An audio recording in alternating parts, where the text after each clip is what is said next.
It's Wednesday, September 21st, and this is now on HNN. Price stability is the responsibility of the Federal Reserve and serves as the bedrock of our economy. Interest rates are on the rise again. I'm Naomi Ruckham with the Federal Reserve's latest move to combat inflation. Court documents revealed the disturbing details of a kidnapping case on the Big Island. I stand today on behalf of 110 million Filipinos. Philippines President Marcos will meet with President Biden. We'll take a closer look at the leader's rise to power and his ties to Hawaii. These stories, plus Mark Zuckerberg is getting ready for another expansion, but this one has nothing to do with business. Details coming up on This Is Now.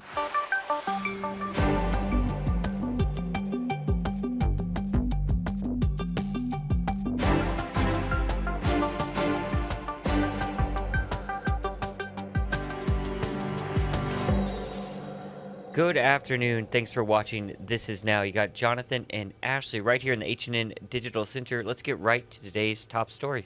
A former Honolulu police sergeant who was arrested for allegedly sexually assaulting a minor appeared before a judge. We have this new video to show you. A former police sergeant, Frederick Oppo, taken just hours ago. This was his initial court appearance. The 62-year-old is charged with sex assault against a girl younger than 14, dating back to March of last year. Oppo retired from HPD 3 years ago. He was arrested Friday night in Kapolei. His bail is $250,000. His next court date is set for next month. I want to turn things over now to our Grace Lee in Studio A with an update on that Big Island kidnapping case. Disturbing new details about the kidnapping of a teenage girl on Hawaii Island that triggered an Amber Alert. The suspect, 52-year-old Duncan Mahi, is scheduled to return to court today for a preliminary hearing. Here's what the newly released court documents reveal. Last Friday, Mahi allegedly walked up to the 15-year-old girl and her boyfriend at a beach in Waikoloa and demanded their money and belongings. When the boyfriend refused, authorities say Mahi grabbed the girl and put the knife to her throat and then told her to tie up her boyfriend with zip ties and tape.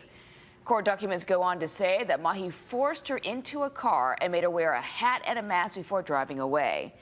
During the drive, Mahi allegedly forced her to smoke meth and sexually assaulted her. When they arrived at a property, authorities say that Mahi took her into a bus behind the main house and shackled her, limiting her movement to just 3.5 feet. The next day, she apparently convinced Mahi to take her to a Hilo restaurant to eat, at which point she managed to escape. A witness told police that Mahi tried to chase after her, saying that she is his daughter. Mahi eventually fled but was arrested. He faces numerous charges, including kidnapping, sex assault, and meth trafficking.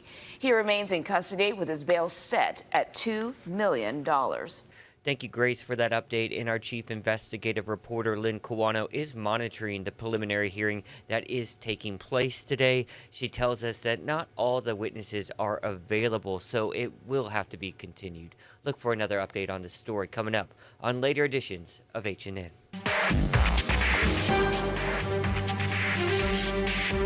Russia has shamelessly violated the core tenets of the United Nations Charter.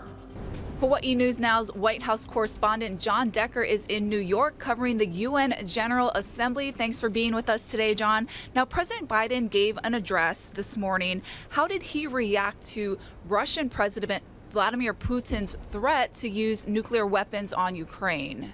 Ashley, he strongly rebuked Russia for that threat, that perceived threat that came out early this morning in that address that President Putin made to his nation, a pre-recorded speech. He said that is not the responsible way for a nuclear power to act, not the responsible way for a member of the UN Security Council to act, and he called on all other nations at the UN to also admonish Putin for those words that he made earlier today. And Russia has claimed it invaded Ukraine because it felt threatened. How did President Biden react to that? Well, the president called Russia out on that. There was no threat that Russia was facing. There was no threat to its territorial integrity, its sovereignty. So that's just a falsehood that was put forward by President Putin. And President Putin today, in that address that he made to his nation, he did two things besides that threat that you just mentioned, possibly using nuclear weapons. He also mobilized 300,000 reservists, 300,000 troops in Russia to deal with the Ukrainian invasion by Russia, because let's face it, the war has not gone well for President Putin over the past 7 months. In fact, Russia has lost 55 military jets since February the 24th, when this war began. Going back to the UN, how does President Biden believe the UN should respond to Russia's war? Well, it's so difficult at the United Nations. The reason being is because the Security Council, there's 5 permanent members, which include the United States, China, and Russia. And each of these permanent members have a veto power over any resolution that's brought up in the Security Council. That's why it's so difficult to punish Russia at the UN for the actions, the illegal actions that it's taken in Ukraine. So what has the U.S., what has the Western world done? They've imposed tough sanctions outside of the UN on Russia, and those sanctions will only get harsher and harsher as this war moves on. 7 months on, Russia really is isolated. It's a pariah nation for all intents and purposes, and that's what President Biden indicated in his speech to the UN, that Russia should be treated as a pariah nation. And President Biden also had a message for China. What can you tell us about that? He did. For China, President Xi not here at the United Nations General Assembly, but the president indicated the U.S. does not want conflict with China. The U.S. does not want the return of a Cold War with China. That being said, the U.S. will always defend our interests. And the president also made clear that the U.S. will always support human rights, civil rights, and will always support democracies over autocracies like China and like Russia. All right, John Decker, Hawaii News Now's White House correspondent, reporting from New York. Thanks for being with us, John. More news coming from the UN General Assembly. We've learned that President Ferdinand Marcos Jr. of the Philippines is going to meet with President Biden at some point. We don't know the exact details, but Marcos Jr. has already been making appearances. Seen here at the closing bell on Wall Street Monday, the new Philippines president goes by Bong Bong. Marcos, the son and namesake of the late Ferdinand Marcos Sr., was elected president in May and has not been to the United States in 15 years. Bong Bong's rise to power more than 30 years after the People Power revolt booted his father. Back then, the family landed in exile on Oahu. Marcos Sr.'s rule from 1965 to 1986 was marked by human rights abuses, widespread corruption, and the plunder of the country's treasury. I was no Marie Antoinette. Here's video from our archives of Bong Bong speaking at a Waikiki hotel shortly after his father passed away. And I find myself facing the awesome responsibility of trying to fill my father's shoes. Now the Marcos name is back on the global stage. Here's the new president speaking at the UN General Assembly just yesterday. I am Ferdinand Marcos, and I am the President of the Republic of the Philippines. I stand today on behalf of 110 million Filipinos. Marcos is the subject of a contempt of court order for refusing to cooperate with a Hawaii court that ruled that the Marcos family must pay $2 billion of plundered wealth to the victims of abuses under his father's martial law era. Bong Bong, who has rejected those allegations his family stole from the treasury, has diplomatic immunity now that he's head of state. At this time of crisis and opportunity, I bring with me the spirit of their enduring commitment to the ideals of our United Nations. This commitment is reflected in our solid contributions to the cause of peace and of justice. By shepherding the Manila Declaration of 1982, we helped affirm that differences should only be resolved through peaceful means. by reinforcing the predictability and stability of international law, particularly the 1982 United Nations Convention on the Law of the Sea, we provided an example of how states should resolve their differences through reason and through right. Hawaii News Now has produced 2 documentaries about the Marcos family's exile in Hawaii. They're both available right now for free to watch on your H&N digital platforms. The Federal Reserve is making another major move to slow down inflation, but this latest decision will also make it more expensive for Americans to borrow money. Naomi Ruckham has more. The Federal Reserve is taking another shot in the fight against inflation. High inflation imposes significant hardship as it erodes purchasing power, especially for those least able to meet the higher costs of essentials. Wednesday, Chairman Jerome Powell and the Fed board raised a key rate 0.75 percentage point. The 5th rate hike this year comes as prices for essentials continue to rise. Electricity bills are up almost 16% compared to a year ago. Housing is 6% higher, and prices at the grocery store continue to soar, frustrating many shoppers. And what do you think of prices right now? I think they're ridiculous. They're outrageous. The Fed's latest move is designed to slow down the economy and ease rising prices, but it's also pushing up loan costs. A new survey from Bankrate found the average credit card interest rate is more than 18%, an all-time high. And even though the Fed doesn't directly set fixed mortgage rates, they continue to soar. A 30-year mortgage rate is just over 6%, more than double 1 year ago. Fed officials see inflation fighting as job one. CBS News business analyst Jill Schlesinger says the Fed's aggressive action has some economists worried about a recession. If policy starts to work, the economy will slow down by enough, hopefully by not too much, to create a recession. The Federal Reserve is expected to raise rates 2 more times this year. The next hike could come in November. Naomi Ruckham, CBS News, New York. And I just checked the markets, all major markets down 1.7%. That's the Dow, NASDAQ, and S&P 500, all down 1.7%, reacting to this news of the Fed rate hike. We have a story written up on your H&N digital platforms explaining it all. So let's take you outside live. Let's get to some positive stuff. How about that? Yeah, looking gorgeous out there. That's positive. Guy Hoggy has some news on some possible excitement in the skies in the days to come.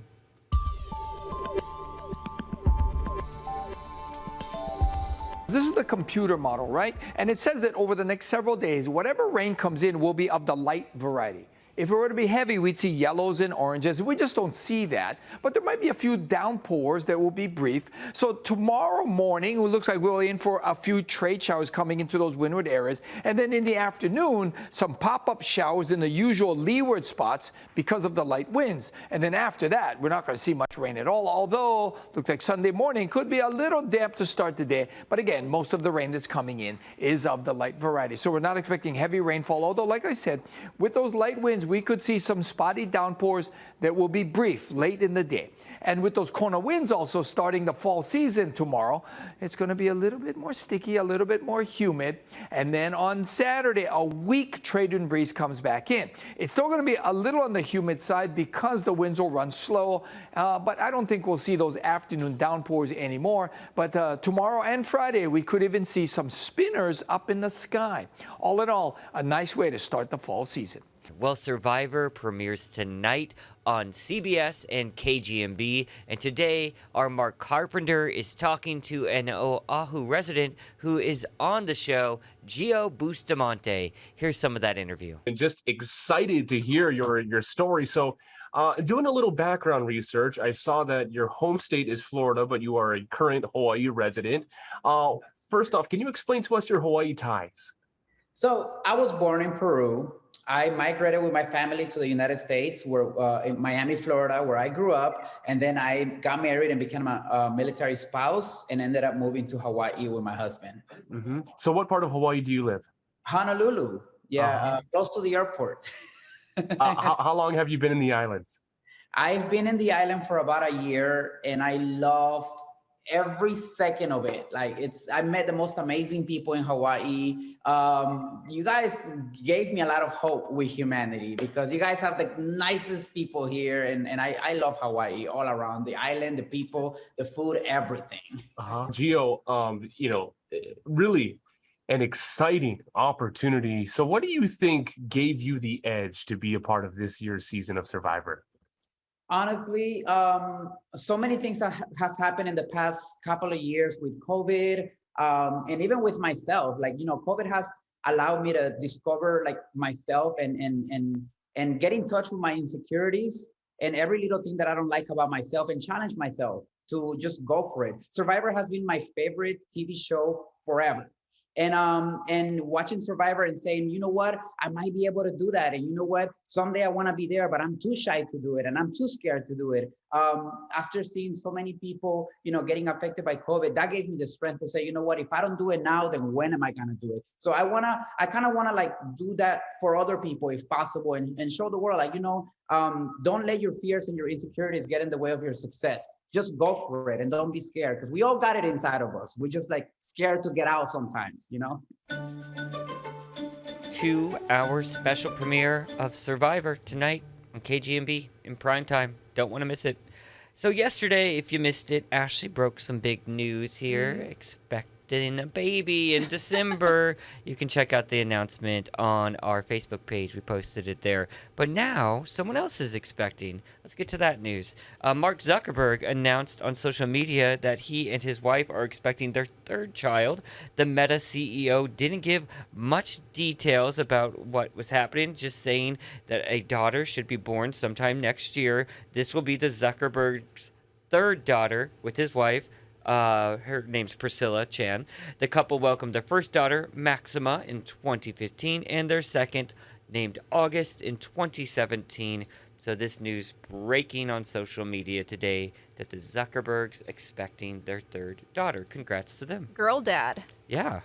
Well, I love these. NASA is sharing a stunning view of Neptune and its rings taken by its James Webb telescope.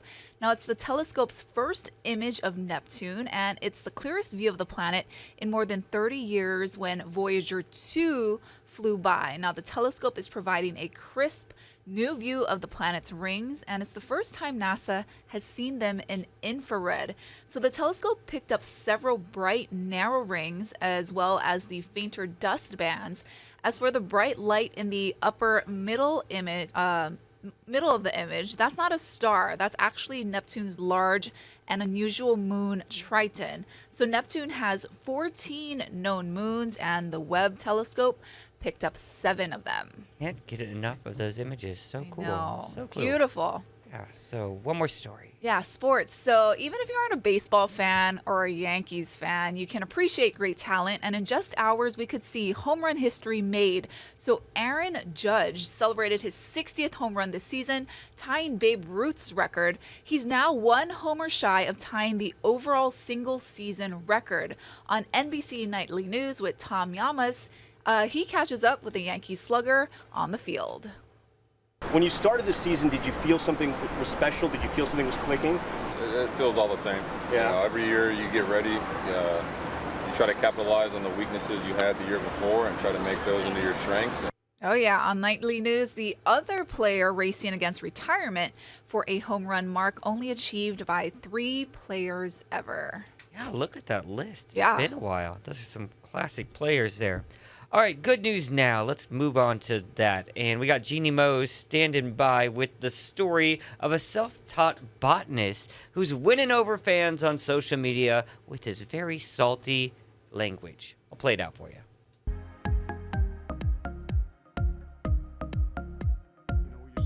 Joey Santor swears by this giant ancient tree. This is a beast. We mean he literally swears by it. That this is a big, wonderful organism right here. Joey combines botany and profanity. A big, beautiful. I tend to curse a little bit. You guys can bleep it out, maybe. Oh, yes, we can, Joey. It's a wonderful beast. This beast happens to be Mexico's oldest tree, maybe 2,000 years old. It's said to be the widest in the world. Look at that, though. Joey's sense of wonder in this and his 450 or so other videos shines through, even when he's not cursing. The things that this thing has seen, what could this tree tell us about our own primate species if it could talk? But if the tree could talk, would it be describing things the way this self-taught botanist from Chicago does? Let's say visual orgasm. How's that? Your whole delivery is sort of what?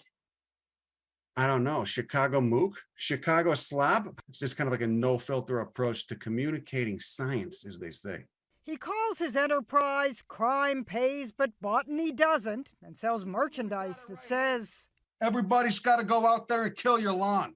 because Joey says lawns are unnatural and wasteful, but a tree like this? Can you believe it's like a cathedral? Nature's the ultimate masterpiece. Does anyone object to your kind of earthy language? Oh, yeah. Yeah, totally. I don't do this to be liked. I do this because I'm excited and I want to share it. And he has skin in the game. His. A Calochortus lily, Arctostaphylos, manzanita on my hand. I got radiolarians. That's a single cell. This isn't even a plant. It's a single-celled plankton. Encelia, which is a genus of desert sunflower. Plants you can't really go wrong. This is a guy who loves to mix. The Taxodium mucrodeum does grow very fast. 18-letter Latin terms with 4-letter words. Look at how that thing's, it's incredible. Genimos, CNN, New York. Where does she find her stories? It's very passionate. Yeah, he's got to do the story on our huge tree on King Street, the town's largest tree. Do you ever see it? It's sort of like, what is What's it the by? cross street? King Street and past Pensacola. What would be the next cross Iikoi, street? Keomoku. I can't remember. Honestly, I can't remember which cross street it is. But it's not Thomas Square, but the next park. Yeah, I'll have to look it up. Tell you tomorrow. Sorry. Yeah. But there's a huge marker there, and it is the largest tree in town. Okay. So if you look for the large tree, you'll figure out what I'm talking about. Yeah. So remember that mammoth Mega Millions jackpot? Well, someone has finally stepped up to cash in the winning ticket. It's been 8 weeks since that drawing, with the winning ticket bought at a gas station in Des Plaines, 20 miles northwest of Chicago. So finally, 2 anonymous winners who agreed to split the prize are claiming the $1.34 billion Mega Millions jackpot, but they won't get all of that in cash because they've opted to take the lump sum payment of $780.5 million, which they will split. Still not too bad there. Now, the 2 winners, if you're wondering why they take so long, they spent the last few weeks working with professional, legal, and financial advisors. Very smart. The jackpot is the 3rd largest in U.S. history. I thought of the marker. Can give it away. Lobster King, right across the street from Lobster King. That park. Okay, that's the largest sure. tree. Okay, there you go. Had to figure it out. All right, guys, that's going to do it for This Is Now on this halfway through the work week. Yeah, you still got a couple more days with us. I'm sorry. So let's leave you today with this reminder that First at 4 is coming up at KHNL at 4, of course, with Ashley and Mark. And I also want to leave you with this, some very cute dog surfing in Del More, California. Have a good one.